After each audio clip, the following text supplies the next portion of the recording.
யா அல்லாஹ் எங்கள் அனைவர்களுக்கும் ல இலாஹ இல்லல்லாஹ் முஹம்மதுர் ரசூலுல்லாஹ் என்ற திருக்கலிமாவையும் நாயகத்துடைய சலவாத்தையும் எந்த நேரமும் ஓதிக்கொண்டிருக்கும்படி கிருபை செய்வாயாக. யா அல்லாஹ் எங்களுடைய உறுப்புகள், நாடி நரம்புகள், எங்களுடைய சரீரங்கள், எங்களுடைய நாவுகள் அனைத்தும் கலிமா சகாதத்தில் ஈடுபட கிருபை செய்வாயாக. யா அல்லாஹ் எங்கள் அனைவர்களின் கல்வையும் ஒளிமயமானதாக ஆக்கி வைப்பாயாக.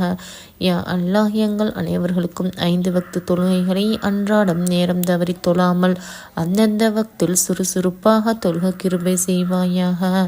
யா அல்லாஹ் தொழுகக்கூடிய வேளையிலே உனக்கு பாடுபடும் நேரத்திலே எந்த ஒரு ஹராமான எண்ணமோ ஹராமான நினைவுகளோ எதுவும் மனதில் ஏற்படாமல் இப்லீஸுடைய வலையில் சிக்காமல் பாதுகாத்தருள்வாயாக.